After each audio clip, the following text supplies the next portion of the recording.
pinahintulutan na siyang makapasok sa kampo, ngunit mananatili pang 7 araw siyang lalabas ng kanyang tolda.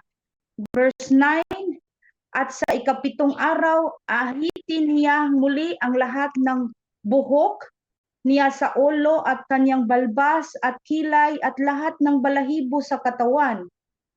Lalabhan niya ang kanyang damit at siya'y maliligo. Sa gayon, magiging malinis siya. Verse 10, sa ikalawang araw, magdadala siya ng 3 tupa sa isang taong gulang at walang kapitasan. 2 nitong lalaki, magdadala rin siya ng isang kalahating salop ng mainam na harina na may halong langis at 1/3 litrong langis bilang handog sa pagkaing butil. Verse 11, dala ang harapan ni Yahweh na may pintuan ng tuldang tipanan. Verse 12, itataas ng pari sa harapan ni Yahweh ang isang lalaking tupa at ang 1/3 litrong langis bilang natatanging handog sa pangbayad sa kasalanan. Verse 13, papatayin ang tupa doon sa lugar na pinagpapatayan ng mga handog para sa kapatawaran ng kasalanan at handog na susunugin sa loob ng lugar na banal. Ang handog na pangbayad sa kasalanan tulad ng handog para sa kapatawaran ng kasalanan ay para sa pari at napakabanal. Verse 14, kukuha ang pari ng dugo ng handog na pangbayad sa kasalanan at papahira niya ang lambi ng kanan, tenga at ang hinlalaki ng kanang kamay at paa ng taong nililinis. Verse 15, pagkatapos kukunin ng pari ang langis at magbubuhos ng kaunti sa kanyang kaliwang palad. Isasawsaw niya ito ang isang daliri sa kanyang kanang kamay at 7 beses niyang wiwisikan ang harap ng altar.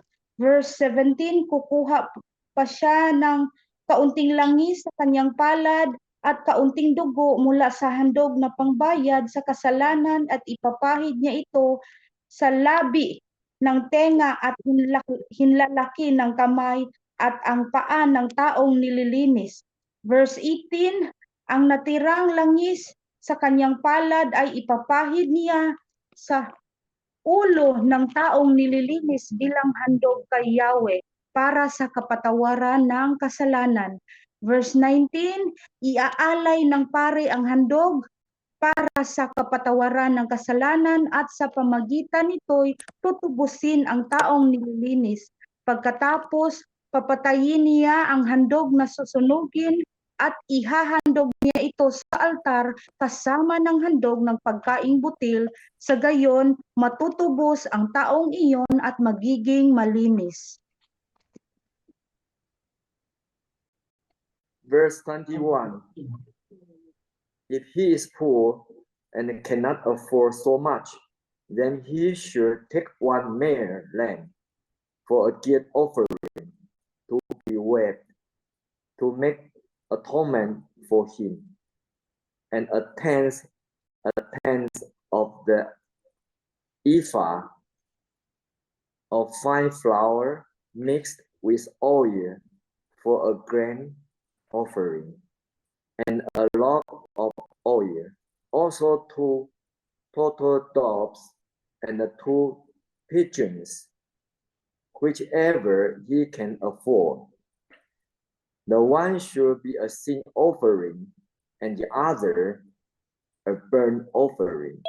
Verse 23, and on the 8th day he should bring them for his cleansing to the priest, to the entrance of the tent of meeting,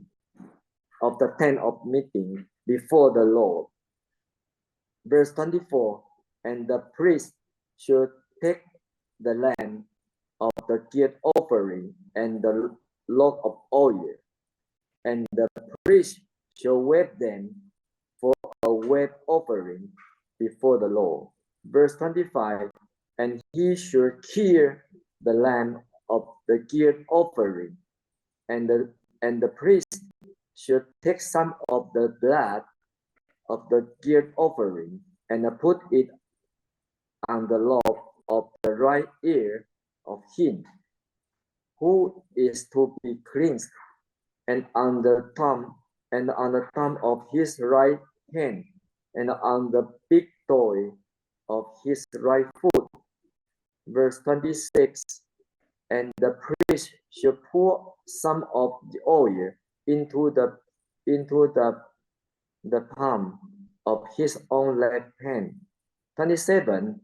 And should sprinkle with his right finger some of the oil that is in his left hand 7 times before the Lord. Verse 28.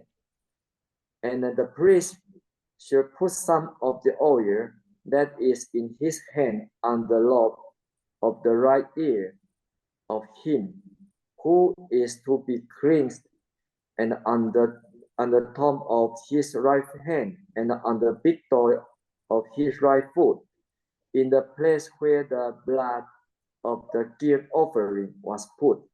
Verse 29.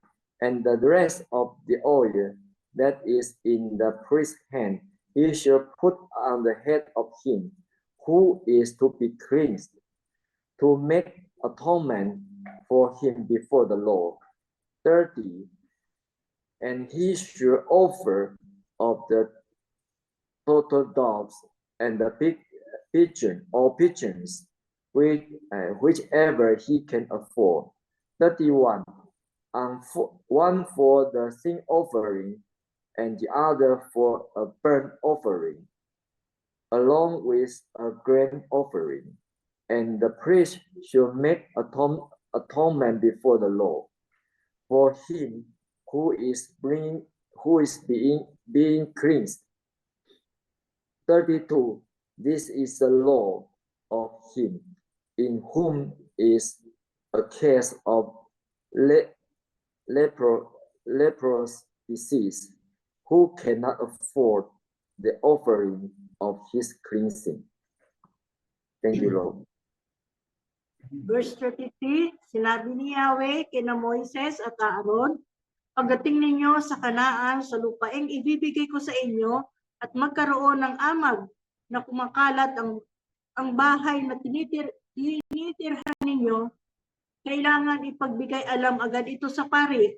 Verse 36, ipapalinis ang pari ang lahat ng kasangkapan doon bago siya magsiyasat. Kung hindi, ituturing ding marumi ang mga bagay na naroon. Pagkatapos, papasok na siya upang magsiyasat. Kung makita niyang may mga palatandaang bahid sa mga dingding, maging ang kulay ay berde o pula, lalabas agad siya at itong araw niyang ipasasara ang bahay na iyon. Verse 39, babalik siya sa ikapitong araw at kung ang bahid ay humawa sa dingding ng bahay, ipapabakbak niya ang mga batong may bahid at ipapatapon sa labas ng bayan sa tambakan ng dumi. Verse 41, ipababakbak din ang palitada ng loob ng bahay at itatapon sa tambakan ng basura ang lahat ng duming na makukuha. Verse 42, ang mga batong binakbak sa loob ng bahay ay papalitan ng bago at papalitahan ng panibago ang loob ng bahay. 43, kung ang amag ay lumilitaw na muli sa bahay matapos gawin ang lahat ng ito, magsisiyasat muli ang pari. Kung ang amag ay kumakalat, ipahahayag na niyang marumi ang bahay na iyon. Verse 45, ipasisira na niya ito ng lubusan at ipatatambak sa labas ng bayan sa tapunan ng basura. Ang sinumang pumasok sa tahanang iyon habang nakasara ay ituturing na marumi hanggang gabi. 47. Ang sinumang kumain o matulog doon ay dapat magbihis at maglaba ng damit na kanyang sinuot. 48. Kung makita ng pari na hindi naman kumakalat ang amag, pagkatapos palitadahan muli ang bahay, ipahahayag niyang ito'y nalinis na. Upang lubos itong luminis, kukuha ang pari ng 2 ibon, kapirasong kahoy, na sidar, pulang lana at hisupo. Papatayin niya ang isa sa mga ibon at ang dugo nito'y patutuluin sa isang bangang may tubig na galing sa bukal. Verse 51, ang kapirasong sidar, ang pulang lana, ang hisupo, at ang buhay na ibon ay itutubong niya sa banga. Pagkatapos, bibisikan niya ng 7 beses ang bahay. 52, sa gayon, magiging malinis na ito. Pagkakawala naman niya sa kaparangan ang buhay na ibon, sa gayon matutubos ang bahay at muling ituturing na malinis. Verse 54, ito ang mga tuntunin tungkol sa sakit sa balat na parang ketong at pangangati. 55, sa amag na damit, sa damit o sa bahay at sa namamaga o anumang tumutubong sugat. 57, ito ang mga tuntunin upang malaman kung ang isang tao o bagay ay malinis o marumi. Purihin po ang Panginoon. Tayo po'y manalangin. Panginoon, maraming po salamat sa mga kapahayagan mo, Panginoon.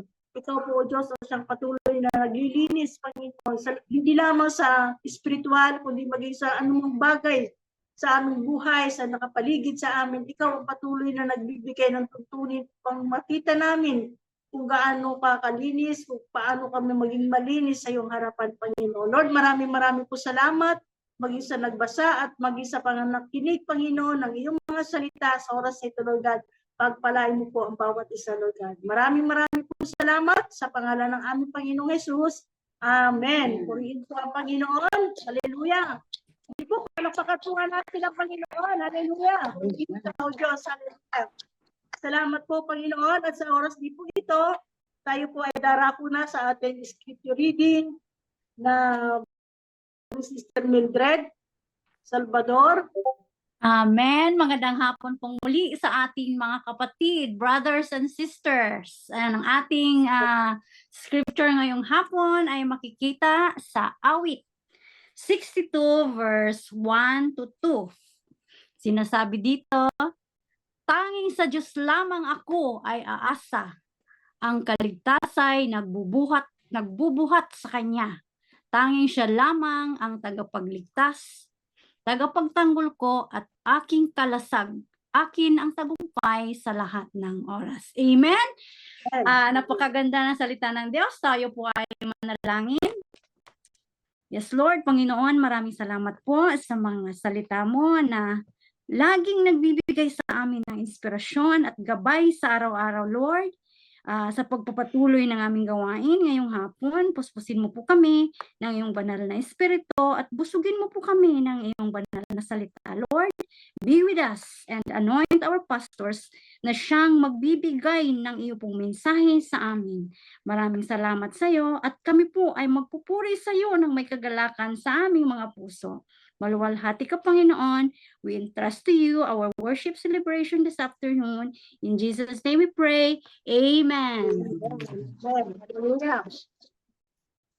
Tayo naman po ay darako na po sa ating praise and worship. Pangunguna po ni Sister Beth Albelda.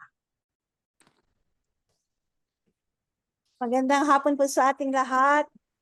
Ang Diyos po, amen. Lagi po natin sinasabi ng Diyos natin na pinaglilingkuran ay tapat magpakailanman.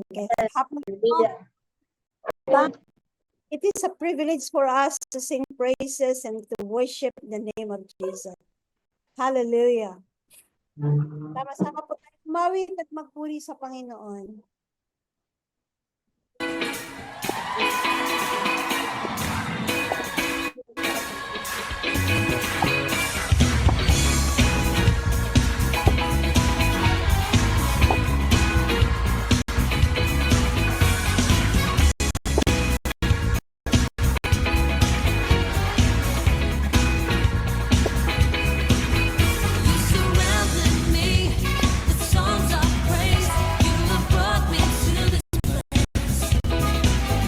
Where your love and grace move within my life. Now your message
bawat isa sa amin, the reason why we can praise you, the reason why we can thank you, Lord, is because your love abounds in us. Maraming salamat sa pag-ibig mo na pinagkaloob mo sa amin.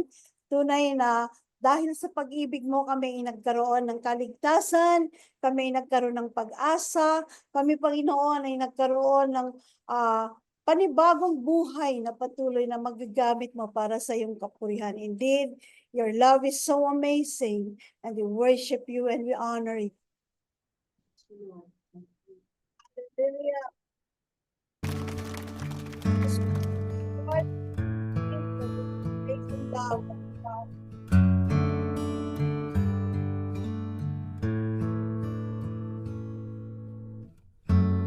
I'm forgiven because you were forsaken, and I'm accepted. You were condemned, and I'm alive and well. Your spirit is within me because you died and rose again. Well, I'm forgiven because you were forsaken, and I'm accepted. You were condemned, and I'm alive and well. Your spirit is within me because you died and rose again. Amazing love, well, how can it be that you might kill or die for me? Amazing love, well, I know it's true, and it's my joy to honor you in all I do. I honor you. Well, I'm forgiven because you were forsaken, and I'm accepted. You were condemned, and I'm alive and well. Your spirit is within me because you died and rose again. Amazing love, well, how can it be that you might kill or die for me? Amazing love, well, I know it's true. And it's my joy to honor in all I do. I honor you.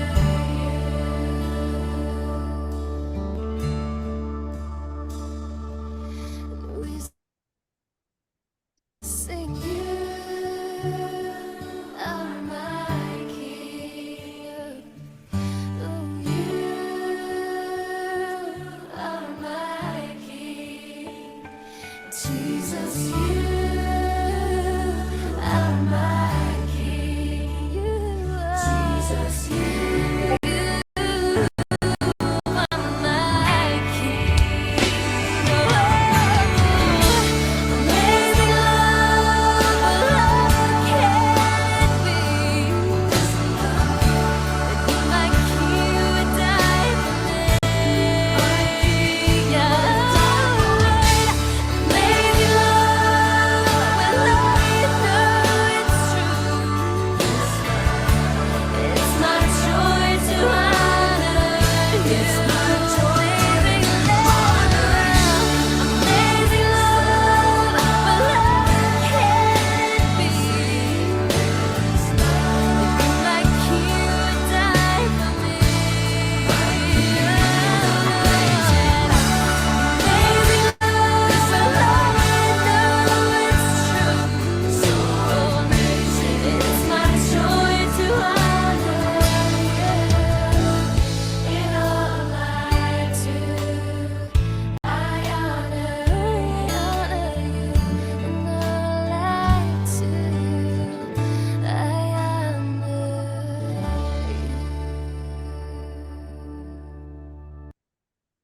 within. It is joy to honor your name, God.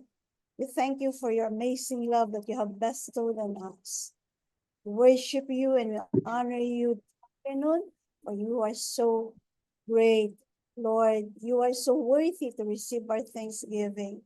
May your name be exalted and may your name be glorified as we continue to listen to your word, as we continue to do things, whatever you wanted us to do.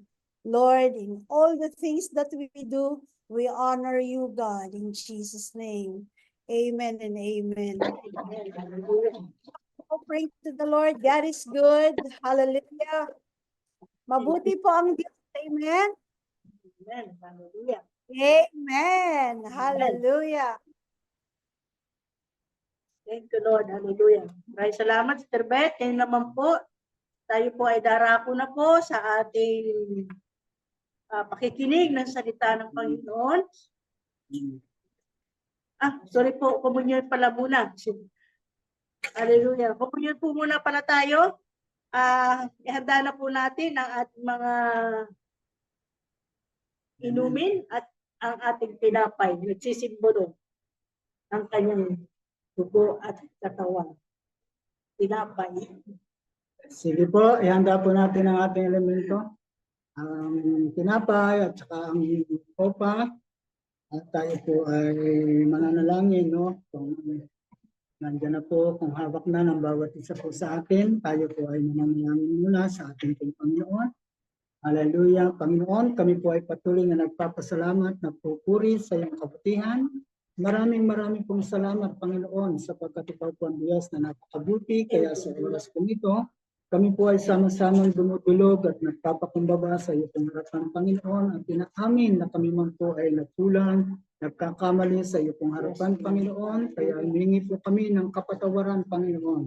Linisin mo po kami, Panginoon, upang kami ay maging karapat-dapat, Lord, na tumanggap ng mga tinapay nito, sapagkat ikaw po ang Diyos na napakabuti sa buhay po ng bawat isa sa amin. Kaya maraming pong salamat. Kung hawak na po, hallelujah. Ang sabi po ng ating Panginoon dito po sa 1 Corinthians 11 verse 23, ito po ang sabi ng Apostle Paul, sapagkat ito ang turo na tinanggap ko mula sa Panginoon at ibinibigay ko naman sa inyo. Noong gabing sa ipagkanulo, ang Panginoong Hesus ay dumampot ng tinapay, nagpasalamat at pinagpira-pirasyon at sinabi, ito ang aking katawan na inihandog para sa inyo. Gawin niyo ito bilang pag-alaala sa akin. Sabay-sabay po natin pasalamatan at kanin po natin ang tinapay. Thank you, Lord.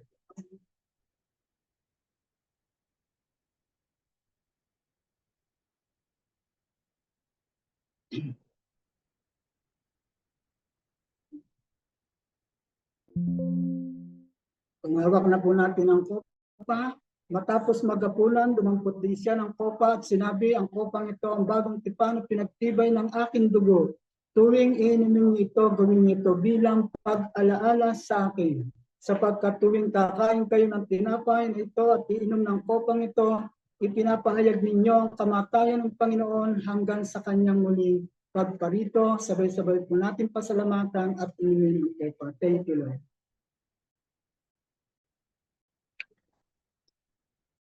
Hallelujah.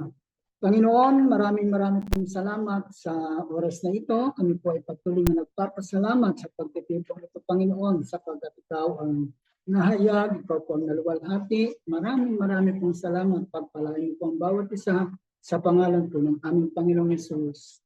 Amen. Amen. Lord, hallelujah. Sa oras naman po ito, ihanda rin po natin ang ating mga pakikinig, ating puso at isip, sa pakikinig ng salita ng Panginoon. Handa po natin na maging, sapagkat ang salita po ng Diyos ang siyang patuloy na magbibigay sa atin ng patnubay. Sa pangunguna po ni Pastor Mario Albel. Apo po sa ating lahat, purihin ang Panginoon sa araw na ito na tayo ay muli nagkatipon sa kanyang pangalan. So kami po ay nandito ngayon sa Bulacan sapagkat ang ating gawain dito ay nag-celebrate ng kanilang ikalawang anniversary. So next month naman sa Montalban, ikalawang taon anniversaryo. Ayun, medyo abala tayo, no? So salamat sa Panginoon sa kanyang grasya for the last 2 years ay patuloy na nararanasan natin ang bukas na kalangitan. We experience an open heaven, no? Galing sa Panginoon, kung saan bukas ang kalangitan ay nandoon ang kanyang kagalingan, nandoon ang kanyang kapangyarihan, kapayapaan, at patuloy na pagkilos sa ating mga buhay. Kaya purihin natin ang Panginoon sa mga anniversaries that will be happening in the next 2 weeks, no? Diyan naman sa Montalban para sa second year anniversary. And more anniversaries to come, more areas to celebrate the goodness of. Kaya masa tayo na marami pang gagawin ng Panginoon sa ating buhay. Sige po, let us come to the Lord in prayer. Panginoon, marami pong salamat na sa hapong ito, muli kami ay binigyan mo ng pagkakataon na magtipon-tipon at muli, Panginoon, to be able to receive from you. Tulungan mo po kami na magkaroon kami ng full understanding of the things that you want us to understand and be able to live this life for the glory of your name. Marami pong salamat. Gabayan niyo po kami at subaybayan niyo kami even as we, Lord, learn from your word this afternoon.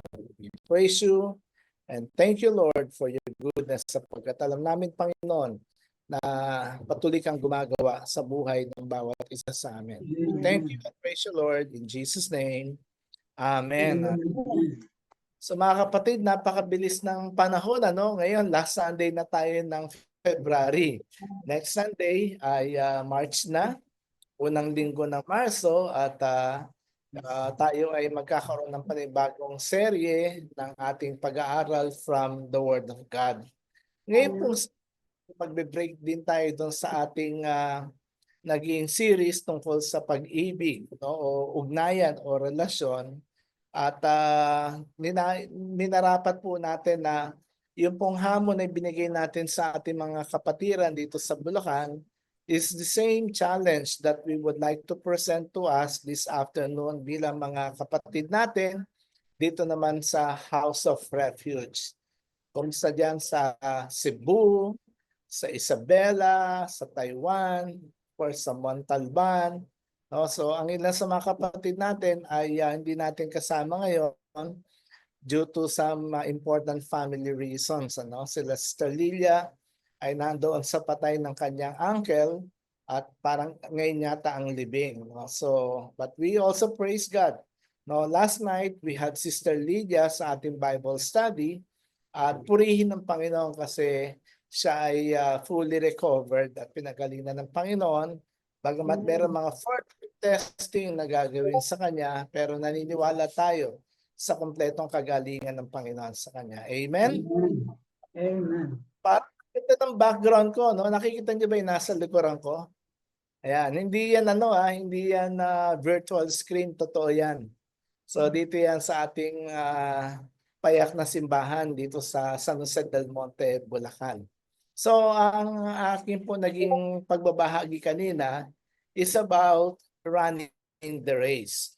Alam niyo ba mga kapatid that the moment that we have accepted the Lord Jesus Christ sa buhay natin, ika nga po ang sabi ng Bible, tayo pong lahat ay nasa isang takbuhin, no?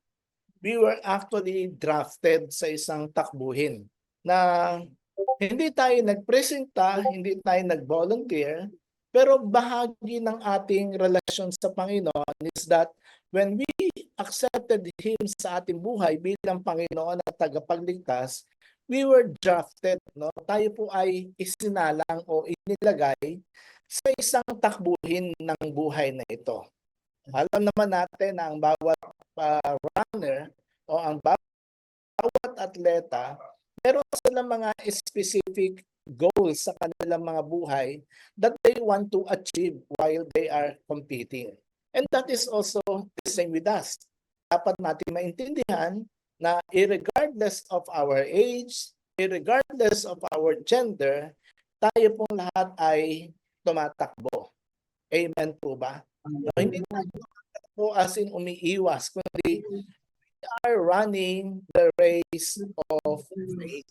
So, tayo po ay nakikipag-compete sa isang takbuhin ng buhay at tayo po ay magwawagi lamang dito kapag ito po ay tinakbo natin ng merong kasamang pananampalataya. In Hebrews chapter 12 verses 1 and 2, meron pong mga pagtuturo na ibinigay si Apostle Pablo sa mga mananampalatayang Hebreo o yung mga Hudyo during that time with regards to running the race of faith. Ang sabi niya po dito sa Tagalog, napapaligiran tayo ng maraming tao na nagpapatotoo tungkol sa pananampalataya nila sa Diyos. Kaya talikuran na natin. Kaya talikuran na natin ang kasalanang pumipigil sa atin at alisin na namang hadlang sa pagtakbo natin. Buong tiyaga tayo magpatuloy sa tinakda ng Diyos para sa atin. Verse 2, ituon natin ang ating paningin kay Jesus na siyang sandigan ng pananampalataya natin. Mula pa sa simula hanggang sa katapusan.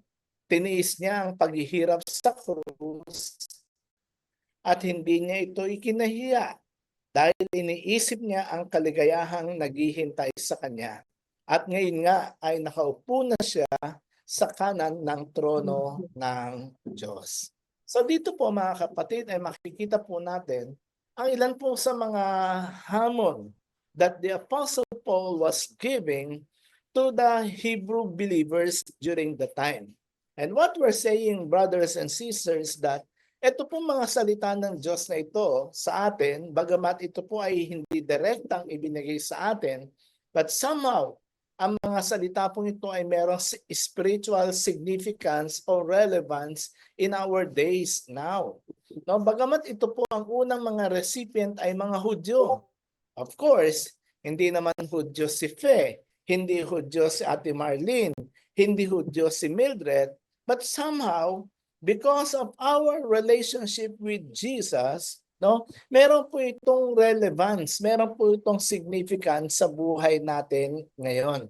Kaya nga ang hamon ni Apostle Pablo, sabi niya, since we are surrounded by such a huge crowd, sabi ni Apostle Pablo, ay magpatuloy tayo sa takbuhin ng buhay na ito.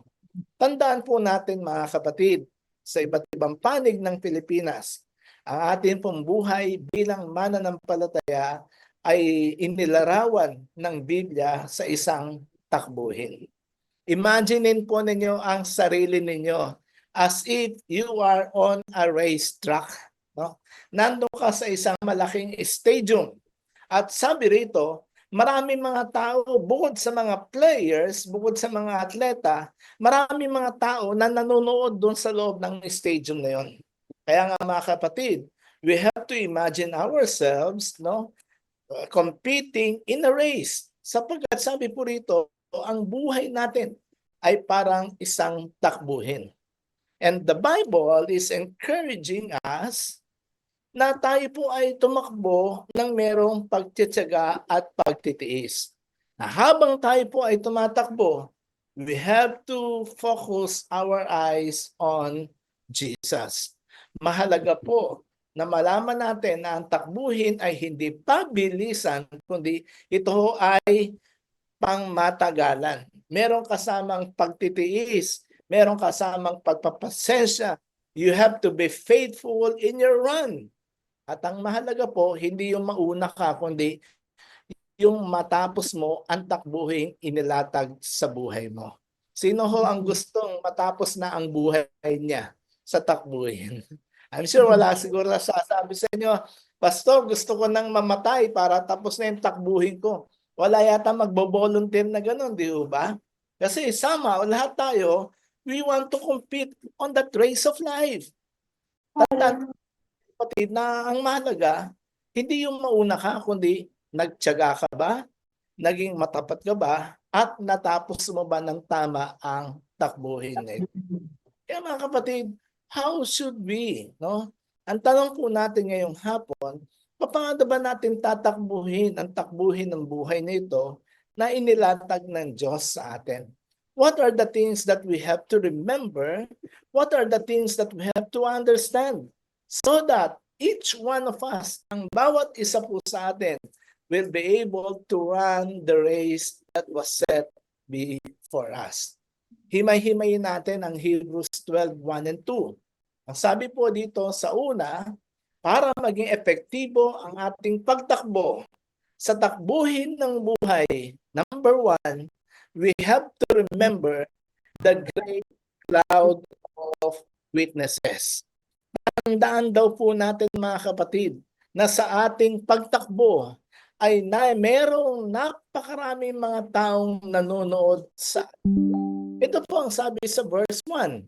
Ang sabi po rito, tayo ay napapaligiran ng maraming tao. Therefore, since we are surrounded by such a huge crowd of witnesses. Mga kapatid, habang tayo ay nandoon sa racetrack, habang tayo ay nandoon sa oval, nandoon tayo sa stadium, tandaan natin na habang tayo ay nakikipag-compete, maraming mga tao sa ating paligid ang nanonood sa pagtakbo na ating ginagawa. And these people, the Bible says, they are not just watching us, hindi lang po sila nanonood sa atin, kundi ang sabi po rito, nagpapatotoo tungkol sa pananampalataya nila sa ating Panginoon. Mga kapatid, kuminsan sa ating pagtakbo, maraming mga pagsubok, maraming mga bagay na nagpapabagal ng ating pagtakbo. But we have to understand that these particular verses na verse na ating pong nabasa reminds us that in our race, we are not alone. Hello? Hindi ka nag-iisa sa takbuhin ng buhay. No? Ang sabi po ng Bible, maraming mga taong nanonood sa atin. Mga taong perhaps buhay, pero mas maraming mga taong nanonood sa atin na dating buhay, pero ngayon nasa langit na, at sila nagpapatotoo sa atin na ang takbuhin natin tinatakbo ay kakayanin natin kapag ang ating focus ay nasa ating Panginoon. Alam niyo po, in the Bible, maraming mga faithful men and women who have run before us. Like Abraham, Moses, si David, si Pablo, and many others. In fact, sa may libro ko, meron ako isang aklat.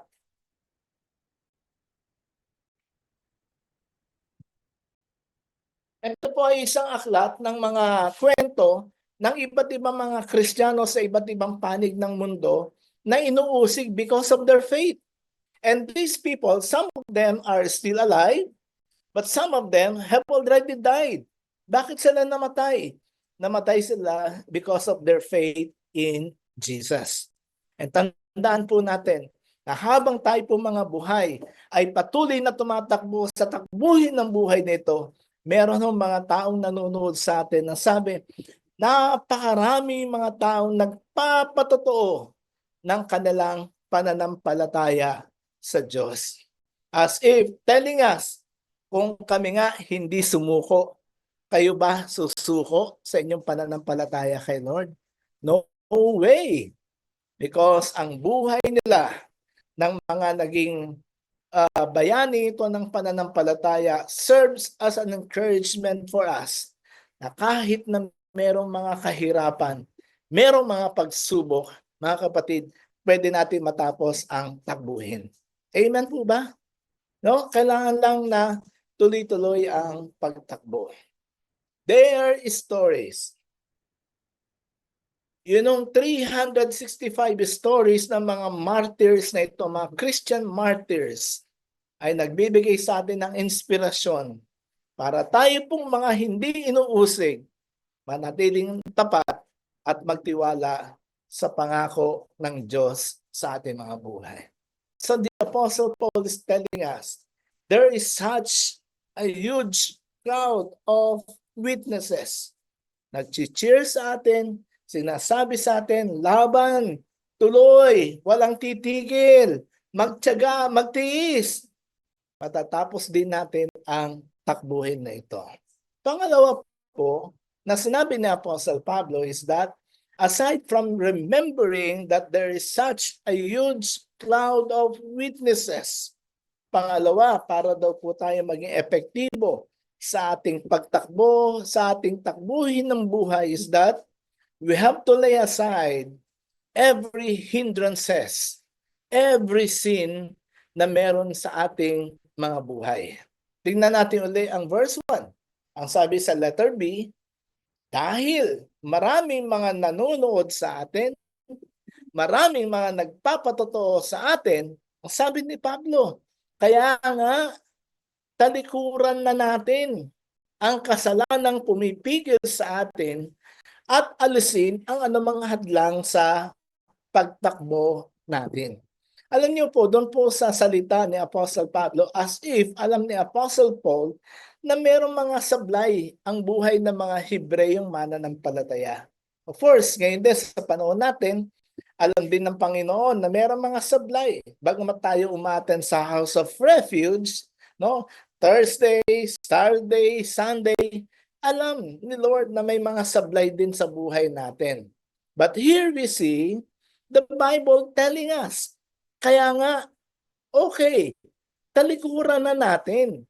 Dahil kayo ay tumatakbo, nakikipag-compete kayo sa takbuhin ng buhay, sabi ni Paul, talikuran na natin ang mga kasalanang pumipigil sa atin. Hello, nandyan pa ba kayo? Di ba kagabi, pinag-usapan natin yung sa Bible study, di ba? Yung mga kasalanan na minsan sa buhay natin, we're trying to keep it, no? Akala natin hindi ito mabubulgar, akala natin hindi ito sisingaw, no? Kaya nga maaga pa lang sinasabi ni Pablo, talikuran na natin. Amen? Kasi tumatakbo tayo, nagko-compete tayo. As early as now, we have to make a decision to strip off, tanggalin daw natin ang anumang bagay na magpapabigat sa atin para bumagal ang ating pagtakbo. Pangalawang bagay na kailangan natin gawin, mga kapatid, ay iwasan natin, alisin natin ang anumang mga bagay na pwede magpabigat sa ating takbuhin. Kung kayo runner at tatakbo kayo, meron kayong pasan-pasan na 25 kilo ng bigas, sa palagay nyo, matatapos nyo kaya? Di ba? Mahirap yun. Okay, meron kang, may dala kang isang kahon ng intra. Bit-bit mo sa likuran mo, tumatakbo ka. Nakakarating ka ba sa finish line? Siguro, pero it will take you hours or one day para matapos mo. Ano ang mas masarap na pagtakbo? Yung may bit-bit sa likod o yung wala kang bigat, malaya kang makakatakbo? Mga kapatid, bawat isa po sa atin dapat nating malaman na we have to lay down, alisin natin sa ating buhay ang anumang bagay na maaring magpabigat sa ating pagtakbo. We have to remove anything that will hinder our spiritual growth. Ano po yung mga posibleng bagay na nagpapabigat sa ating kasalanan? Hindi tayo sumusunod, masuwayin tayo. Worldly distractions, mga makamundong bagay na ginagawa. What else? Doubt. Nag-aalinlangan tayo. Natatakot tayo, meron tayong fear. Do you know that whenever we have doubt and fear, it weakens our faith? Not only weakens our faith, even our spiritual progress. Kasi natatakot ka, nag-aalinlangan ka, ayaw mo mag-move forward. And sometimes even our past hurts, nasaktan tayo ng iba, we're not able to forgive others, you know, it will also prevent you from moving forward. Hindi ko alam po ano yung mga bagay na meron sa buhay natin. Pero sigurado ako, sigurado ako, lahat tayo merong kargang pabigat sa buhay natin na dapat tanggalin natin para makatakbo tayo ng maayos. Amen po ba? Hello? We have to surrender all these things to the Lord and enjoy running in His freedom. Number 3, we have to run with endurance. So una, Maraming saksi. Pangalawa, alisin na daw natin yung mga nagpapabigat. Tanggal na. Wala na yung bitbit na isang kahon ng interest sa balikat. Wala na yung bitbit na isang sakong ng bigas sa balikat. Binaba na. Ngayon, ang sabi naman ni Pablo, we have to run with endurance. No? Ano ba yung endurance sa Tagalog? Patibayan. No, yung matira-matibay, sabi nga nila, no? So sabi po rito sa verse 2, buong tiyaga tayo. Verse 1, letter C yata ito. Buong tiyaga tayong magpatuloy sa takbuhing itinalaga ng Diyos para sa atin. Wow, ang ganda, no, mga kapatid. No, ibig sabihin, it is the Lord. No, si Lord na nagbigay ng race sa buhay mo. Hindi mo yan pinili. Hindi mo yan ginusto. It is the Lord. Sabi rito, sa takbuhing itinalaga ng Diyos para sa atin. That is why God knew, alam ng Panginoon, it's not going to be easy. Hindi magiging madali, mga kapatid. Sino ba naman ang sa simula ini-enjoy mong tumakbo? Ngayon nga, sabi ng asawa ko, mag-walk na kami, tatakbo, parang iisipin ko pa lang, naku, masakit sa katawan, di ba? Siyempre, iba na yung mga runner talaga na pangmatagalan. Pero tayo mga somehow, newbies, no, bago, no, we are being told. Sa buhay natin, buong tiyaga tayo na magpatuloy. Let us run with endurance. Kasi nga po, alam ni Lord, na sa pagtakbo natin, maraming mga balakid tayong dadaanan. Itong takbo na ito na binabanggit sa Bible, hindi siya marathon. Di ba yung marathon, pang mahabaan yun, pabilisan. Let's say 2 kilometers, 5 kilometers, talagang pabilisan ng takbo yun. Dito ho, sprint, no? Meron siyang certain number of yung distance, yung meters niya. Pero hindi sinasabi na mag-uunahan kayo, no? Kundi ang mahalaga, matapos mo yung takbuhin na ibinigay sa iyo. Let's say if you're given a 1,000 meters, you have to finish that. Whether madali o mahirap, pero kailangan tapusin mo yun. And the same thing with our Christian life. Ang ating pong goal sa pagtakbo ay lumago tayo sa pananampalataya. And for us to experience growth in our lives, it requires for us to have, ano po sabi dyan? Dapat meron kang patience. Mahaba ang pisi ng pasensya. Mahaba ang pisi ng paghihintay. Hindi yung nagmamadali. No, tandaan po natin mga kapatid that we have to trust God for His timing on our journey. Kung minsan kaya tayo napapahamak kasi nagsushortcut tayo. Minamadali natin yung mga bagay na pinapagawa ni Lord sa atin. No, gumagawa tayo ng mga paraan ayon sa sariling alam natin. Mga kapatid, we have to be patient. Amen ba? Sabi mo sa sarili mo, I will be patient. Diba? Magpapasensya ako, maghihintay ako ng tamang panahon ni Lord sa aking paglalakbay. Pangalawa, we also have to have perseverance. So, yung pagtitiis. Kuminsan sa pagtakbo natin sa buhay, we face several forms of trials. No? Marami mga pagsubok, nagpapatigil, nagpapabagal ng pagtakbo natin. Minsan meron tayong mga financial issues sa buhay, meron tayong mga relational issues, meron tayong mga emotional issues, physical issues ng ating buhay. Most of the time, mga kapatid, ang mga issues na ito magpapabagal sa atin. But the Bible is telling us, we have to persevere. Magtiyaga tayo, magtiis tayo habang tayo ay tumatakbo sa takbuhin ng buhay. We have, no, kinakailangan po na sa pagharap natin ng mga pagsubok, we have to keep on pressing hard. No, walang iwanan, walang titigil, walang ayawan sa takbuhin na binigay ng Diyos para sa atin. And of course, as we run the race, we have to discipline ourselves. Alam niyo, ang mga atleta, hindi lang sila naghahanda para sa actual. Ang preparation nila months before ng contest, months before or even years before ng competition. Katakot-takot ang disiplina that they have to do. And for us, mga kapatid, para maging epektibo tayong manlalaro ng takbuhin ng buhay, we have to discipline ourselves. Because spiritual growth comes only through prayer, worship, and studying the Word.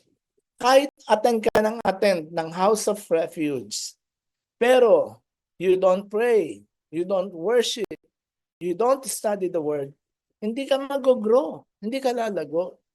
Amen po ba? Kaya mahalaga na tumakbo tayo na may pagtsatsaga at may disiplina. And lastly, sa verse 2, we have to fix our eyes on Jesus. Ano ba sa Tagalog yan?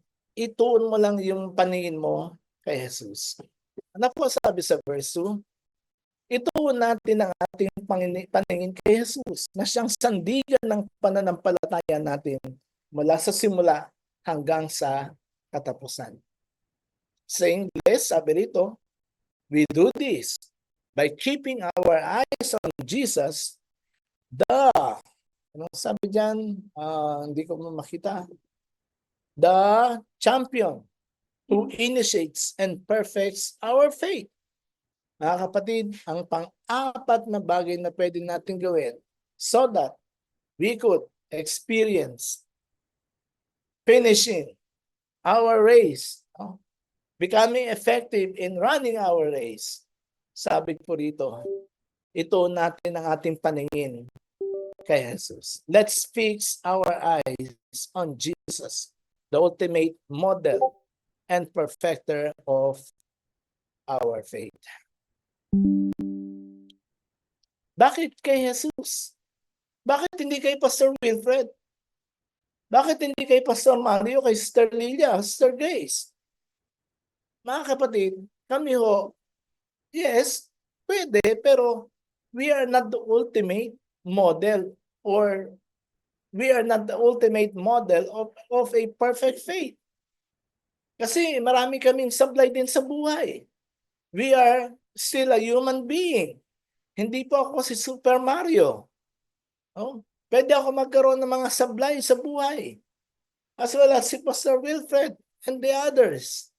Mga kapatid, tandaan po natin na sa pananampalataya natin, kung nais mong lumago at nais mong magtagumpay sa takbuhin ng buhay nito, remember that Jesus is the author and the finisher of our faith.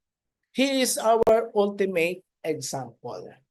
Siya ang pinaka-halimbawa natin sa takbuhin ng buhay. And you know what will happen? When we focus our faith on Him, number one, we gain strength to overcome obstacles.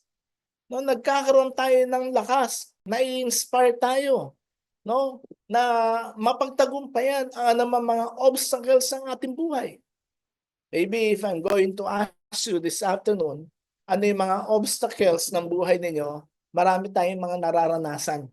Iba't ibang hadlang, iba't ibang mga bagay that we experience, slowing our faith. Marami mga kapatid. Pero tandaan niyo po, pagka kay Lord ka nakafocus, kahit maraming obstacles, nagiging malakas ka. Amen? We gain strength in overcoming obstacles. And when we focus our faith on Him, si Jesus ang sample natin. And we are being reminded of the joy that is set before us. Alam niyo si Lord, di ba, sa verse 2 na binasa natin, marami siyang pinagdaan ng hirap, tiniis niya. Eh ngayon, where is He? The Bible says that He is seated now on the right hand of the Father. Ibig sabihin, merong pangako sa lahat ng makakapagtiis, Sa lahat ng magtatagumpay, meron pangakong gantimpala si Lord. Sino ang may gusto ng gantimpala? Siyempre, di ba? We want reward. We want a crown. We want a promise. Mga kapatid, magkakatotoo to kapag tayo ay nagpatuloy sa ating lakbayin. And when we focus our faith on Him, hindi tayo napapagod. Hindi tayo nawawalan ng gana because our hope is in the Lord Jesus Christ. Siguro kung sa akin kayo aasa, pwede pa kayo mapagod eh. Kasi ako nga napapagod eh. Kung kayo sa akin aasa, pwede kayong manghihina kasi nanghihina din ako. Hello? Pero si Lord hindi. Kaya nga siya ang ating pag-asa. Mga kapatid, hindi madali ang takbuhin. Pero kaya natin magtagumpay. So my challenge for us today is, no matter how life gets, gaano man maging kahirap ang buhay, huwag kang susuko. Sabi mga sa sarili mo, hindi ako susuko. Hindi ako bibitaw. Hindi ako manghihina. Mga kapatid, no matter how life gets, we don't give up because we have Jesus in our hearts. When we focus on Him, sabi ng Bible, tutulungan niya tayo na matapos ang takbuhin ng buhay na ito. Nandiyan na yung finish line eh, baka nakikita mo na. Tandaan mo that God has prepared a reward. Naalala ko nung years ago, sumali kami sa marathon yata doon sa aming subdivision sa Don Enrique. Ewan ko, pang ilang kami. Siguro sa dami-dami, baka kami pang 30, pang 40. Somehow, natapos namin yung takbuhin. Tapos, may medalya. No? Nabigyan ng reward, ng award, na finisher. At least, hindi ka man nauna, but you're able to finish it. Mga kapatid, let us run the race with endurance. Takbuhin natin, huwag tayong susuko. Minsan, baka akala nyo, pag umaten kayo sa House of Refuge, hindi na kayo magkakaproblema, hindi na kayo magkakasakit. That's a lie. Kasi nangalingan ho yun. Pwede pa rin tayo magkaroon ng mga challenges. Pwede pa rin tayo magkasakit. Pwede tayo ma-hospital. Pwede tayo magkaroon ng kakulangan. But the thing is, we are being told, run the race with endurance. Tiyagain mo. And the most important is that we have to keep our eyes on Jesus. Mga kapatid, ang sarap matapos ang takbuhin ng buhay. Na pag natapos natin, sasabihin ni Lord sa atin, welcome, my good and faithful servant. Our challenge today is that let's keep on running. Keep running. Keep running. Mahirap, madapa ka. Keep running. Mapagod ka. Get up. Keep running. Huwag kang umayaw. Kasi pag umayaw ka, wala kang gantimpalang makakamit mula kay Jesus being the author and the finisher of our faith. House of Refuge, keep running. Keep running. Keep running for the glory of God. Let's pray. Lord, marami pong salamat for challenging our faith this afternoon that we have to keep on running. Keep on running because we have you in our hearts and we focus our faith being the author and the perfecter of our faith. Salamat po kung meron man sa amin napapagod na sa buhay, napapagod na sa pagtakbo ng buhay na ito. Lord, paalala niyo po sa kanila na dapat ang kanilang pananampalataya ay nakatuon lamang sa iyo. Alisin ang namang mga balakid ng aming buhay so that we continue moving forward and keep on running. Keep on running. Keep on running. In Jesus' name. Amen. Amen. Praise God. Magandang hapon po sa atin lahat. Praise God. Maraming salamat po, Pastor, sa isang mga napakagandang kapahayagan sa hapon ito. Tunay na walang tagumpay, walang masarap na tagumpay kung walang kasamang pagtitiis Amen. at pagtsatsaga. Talaga nga naman. Kung tayo nga sa pagtatrabaho, di po ba may kasamang pagtitiis, pagtsatsaga para magkaroon tayo ng katagumpayan. Makamta natin yung ating mga ninanais. Mas lalo na po pag tayo po ay nakatuon sa Panginoon. Mas Amen. tagumpay tayo kapag kasama natin ang Panginoon. Hallelujah, purihin po ang Panginoon. Maraming po salamat, Pastor. At sa hapon po naman ito, tayo po ay magpapatuloy na uli.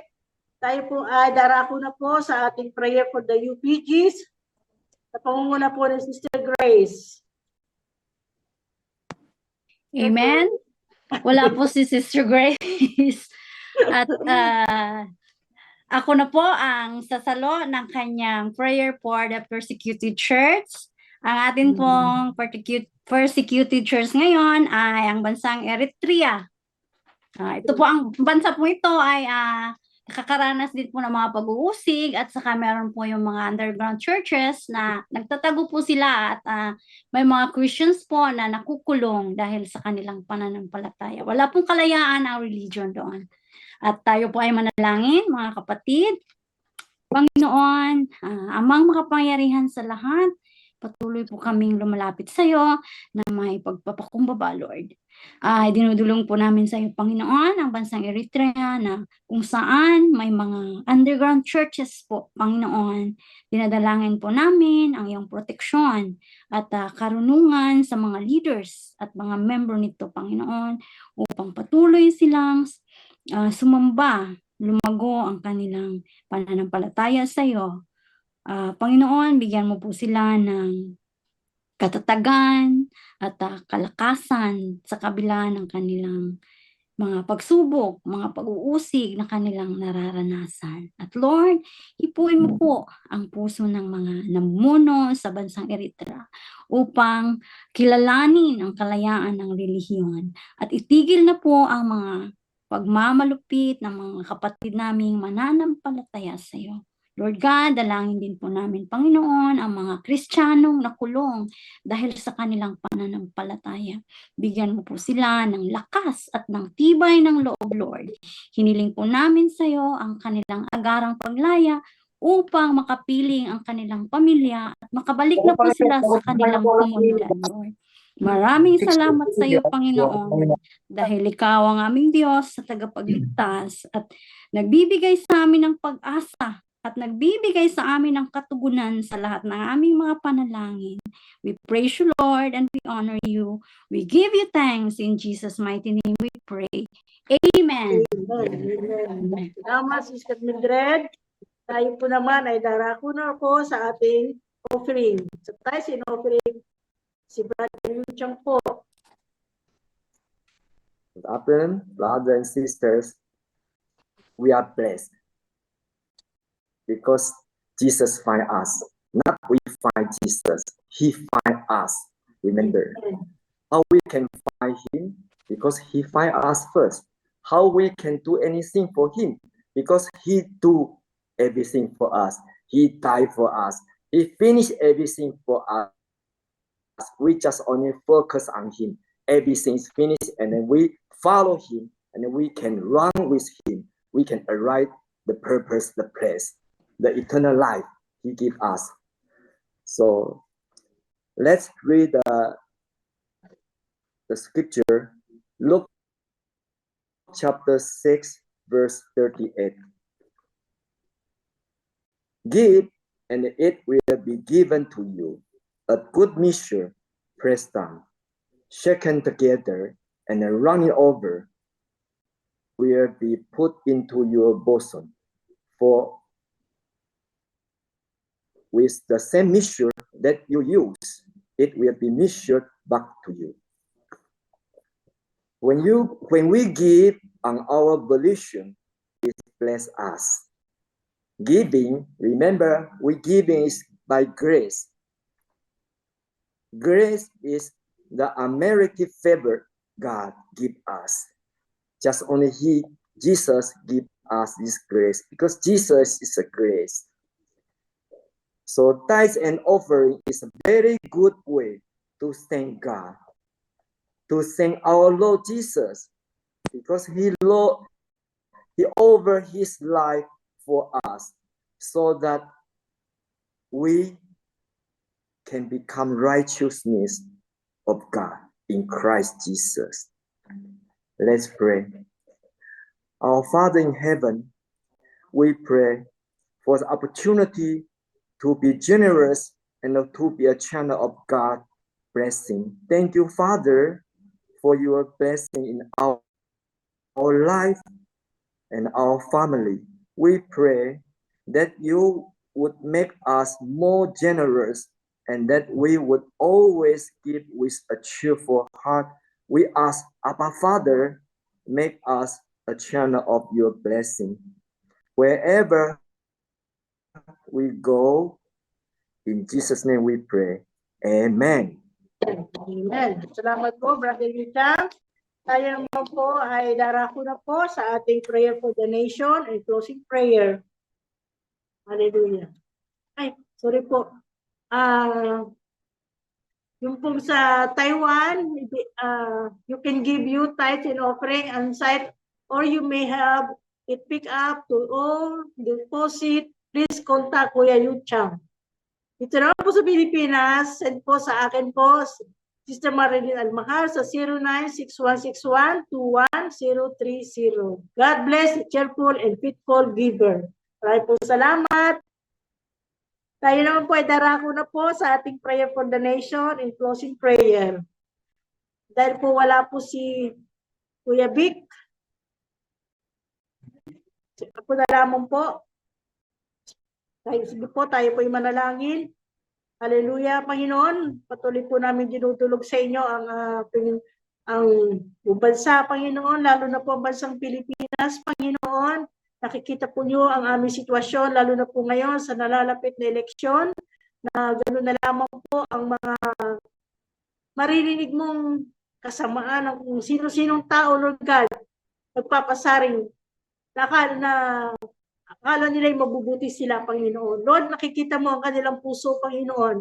Tanging ikaw lamang, Panginoon, ang tanging makapagkikilos sa kanila pong mga buhay na baguhin ang kanilang puso't isipan, Panginoon. Na magkaroon po kami, Panginoon, ng isang maayos, malinis na halalan, Panginoon, sa darating na May 12, Panginoon. Ihahanda mo po ang bawat isa sa amin, Lord God, lalo na po ang mga butante na maging matalino sa pagpili ng lahat ng iluluklok, Panginoon, na mamumuno sa aming bansa. Na tunay na mayroong pagkatakot sa iyo at pagkakilala sa iyo, Panginoon, na marunong sumunod, Panginoon, sa mga panukala na ikagaganda at ikaayos ang aming bansang Pilipinas, Panginoon, upang maranasan namin, Panginoon, ang tunay na kasagana at kapayapaan sa bansang Pilipinas. Lord, napakapalad po kapag ang namumuno ay tunay na may pagkakatakot sa iyo, Panginoon. Lord God, hallelujah. Tunay na magagalak po, Panginoon, ang mga constituent, Panginoon, ng lahat ng namumuno, lalo-lalo na po, maging sa national at local government, Panginoon. Lord, dalangin po namin na ikaw siyang patuloy na kumilos sa bawat isa, Panginoon, lalo-lalo na po sa mga tatakbong kandidato, Panginoon, na maging malinis po ang kanilang hangarin, Panginoon, sa aming bansang Pilipinas, Panginoon. Lord, maraming po salamat sa inyo. Pagpalaan niyo po ang bansang Pilipinas, Luzon, Visayas, Mindanao, Panginoon, na ikaw ang itataas, ikaw ang kikilalanin, Panginoon, na tanging aming tagapagligtas na si Kristo Jesus. At higit sa lahat, maging sa buong mundo, Panginoon, ikaw ang kilalanin. Ikaw ang matatanyag, Panginoon. Hallelujah. Sapagkat ikaw ang aming Diyos na makapangyarihan sa lahat, Panginoon. Purihin ka, Panginoon, ng lahat ng tao sa mundo. Hallelujah. Salamat po sa iyo, Panginoon, at maging sa hapong ito, maraming po salamat, Panginoon, sa isang maganda at matagumpay na gawain mo, Panginoon. Maraming po salamat, Panginoon, at sa mga salita mo na patuloy nagpapaalala sa amin, Panginoon, na sa amin takbuhin. Hindi po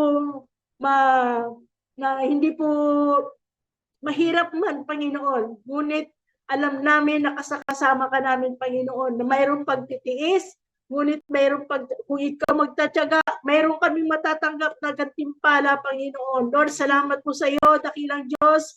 Tulungan mo po kami, Panginoon, kung kami po pinanghihinaan na, kung kami po, Panginoon, nag-aalinlangan, Panginoon.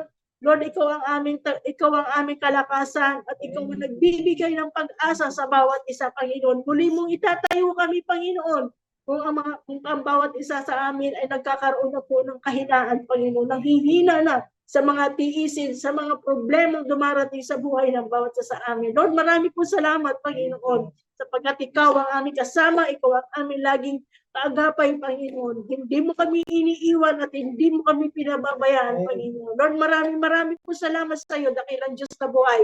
Sa iyo po namin binabalik ang lahat ng papuri, sa salamat at pagsampa sa pangalan ng aming Panginoong Jesus. Amen. Thank you, Lord. Hallelujah. Purihin po, Panginoon, at tayo naman po ay darako na po sa ating doxology. Hallelujah.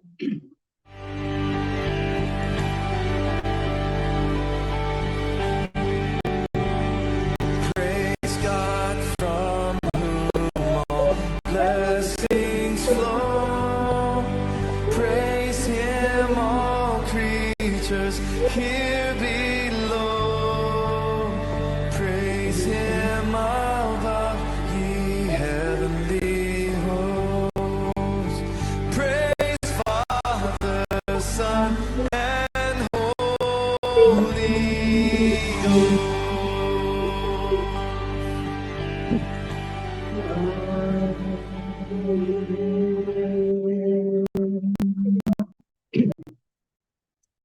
Hallelujah. Tayo po ay manalangin. Panginoon, kami po ay patuloy na nagpapasalamat, nagpupuri sa hapong ito. Salamat po sa isang napakagandang mensahe. Dalangin po namin, Panginoon, na sa pangalan po ng aming Panginoong Yesus, ang anak mo na ginamit mo, patuloy mo nga pong pagpalain at ingatan sampu ng kanya pong mga mahal sa buhay po, Panginoon. Kaya sa oras na ito, kami po ay sama-samang patuloy na itinataas ka sa puso at isipan ng bawat isa sa amin upang kami makatakbo, Panginoon, hanggang sa dulo po, Panginoon. Kaya sa pangalan po ng aming Panginoong Yesus, ikaw po magbibigay ng lakas sa bawat isa sa amin. Ikaw magbibigay ng pasensya po, Panginoon, sa buhay po ng bawat isa sa amin. Sa aming pagtakbo, Panginoon, maituon po namin ang aming puso at isipan sa iyo, Diyos, sapagkat ikaw lamang po, hallelujah, ang katanggumpayan ng buhay po ng bawat isa sa amin. Kaya sa pangalan po ng aming Panginoong Yesus, bigyan mo po kami ng kalakasan upang mapagtagumpayan ang takbuhin ng aming pong pananampalataya sa iyo pong harapan. Lord, maraming pong salamat. Pagpapalain mo po ang buhay ng bawat pamilya na walang sawang patuloy na nakapokus sa iyo, Panginoon. Tulungan mo kami kahit sa mga kabigatan, ito ay maging magaan sa aming pong mga balikat sapagkat kami nakapokus sa iyo, Panginoon. Salamat, napakabuti mo at higit sa lahat sa bawat mga salita na walang sawang patuloy mo pong ipinararating sa buhay po ng bawat isa sa amin at ito ay kalakasan ng bawat isa sa amin. Salamat po sa iyo. Marami pong salamat. Pagpalain mo at patuloy na pagpalain ang bawat mga pamilya dito po sa House of Refuge, Panginoon. Salamat po sa iyo. Napakabuti mo. Marami pong salamat sa pangalan po ng aming Panginoong Yesus. Amen. Amen. Amen. Amen. Thank you, Lord. Hallelujah. Amen. Mga kapatid, bago tayo tuluyang magwakas, mayroon ng prayer request. I believe, Bel, pamangkin mo ba yun, Bel? Anong problema ng May pneumonia po. Anong pangalan niya? Andre Cunanan po. Okay, Kunanan. At saka sa atin, Nori, meron ding prayer request yung kanyang hipag na si Raquel Orozco sa critical ngayong oras na ito. Sige po, tayo manalangin. Panalangin natin ang dalawang taong ito. Panginoon, lumalapit po kami sa inyo at aming sama-sama itinataas sa pananampalataya si Ate Raquel Orozco na ngayon po ay nasa critical condition, perhaps nasa hospital. Hindi namin alam ang tunay na kalagayan o yung kanyang sitwasyon ngayon. But one thing that we know, Lord God, is that, Lord, kaya mo siyang abutin ng inyong mapagpalang kamay, ng inyong himala, na kung inyo pong kalooban ay pagalingin po ninyo siya. Bigyan niyo po siya ng kataon pang mabuhay upang siya ay magkaroon ng personal na kaugnayan. Tulad ni Ate Nori, ay ang inyo pong pag-ibig ang siyang maranasan niya sa kanyang buhay. Kaya po iniling namin, Panginoon, that at this very moment, that you will stretch forth your mighty hand of healing, Lord, kay Ate Raquel. Nagkakatiwala po namin ang kanyang buhay sa inyo. Alam po namin, Panginoon, na ikaw ang lubos na nakababatid ng buhay ng bawat isa sa amin. Pinapanalangin din namin sa inyo si Dave, na meron pong si Andre, na meron pong Andre Cunanan, na merong pneumonia. Panginoon, dalangin po namin na inyo rin pong abutin siya ng inyong habag, ng kagalingan, Panginoon, ay pagkaloob niyo po sa kanya. Lord, ibalik mo po sa normal ang kanyang katawan, alisin mo ang bacteria, Lord, na nagiging sanhi ng kanyang pneumonia. In the name of Jesus, Lord. Lord, we claim that by the stripes of the Lord Jesus Christ, kami ay pinagaling sa aming karamdaman. Gawan mo po ang mga magulang, mga kamag-anak, Lord, ni Belle, na pakita mo po, Panginoon, ang inyong kapangyarihan na kaya magpagaling sa aming mga karamdaman. Salamat po, at sa bawat isa sa amin na maaaring meron din mga karamdaman, Lord, nasa kanya-kanya kami mga lugar, sa aming mga tahanan, sa kwarto. Lord, I pray that your hand will be stretched forth, Lord God, sa bawat isa sa amin. At ang sitwasyon ng aming katawan, merong mga sakit, discomfort, Lord, let your healing flow. Even, Lord, yung provision sa may mga pangangailangan, Panginoon, abutin niyo po ang mga pangangailangan ito. You are our Jehovah Jireh. You are the God who provides for all of our needs. Salamat po. We thank you and praise you, Lord God, for everything that, Lord, you have done in us. Ang aming commitment that we will keep on running. We will keep on running. We will keep on running and continue your name for the glory of God. Amen. Pagpalain niyo po ang ginagawa ng aming mga kamay, mga trabaho, konting negosyo, Panginoon, patakihin niyo po at pagpalain po ito para maging pagpapala sa ibang mga tao. Salamat po ng marami, Panginoon. Sa iyo ang lubos na pagluwalhati at pagpaparangal. In the name of Jesus Christ we pray. Amen. Amen. Amen. Praise God. Amen. So, tayo pa si Lord sa buhay natin. God bless you, mga kapatid. Thank you po, Pastor. Salamat po. God bless you. See you on Thursday. God bless. Thank you po. So, please pray for us. Thank you, Pe. Ano ba yung kinakain niyo ni Nanay Isabel? Kanin po. Tagalian pa ko. Okay. Bye. Cebu, kita tayo next month. God willing. Next month, kita-kita tayo, Cebu. God bless you. Amen. Bye-bye. Bye po.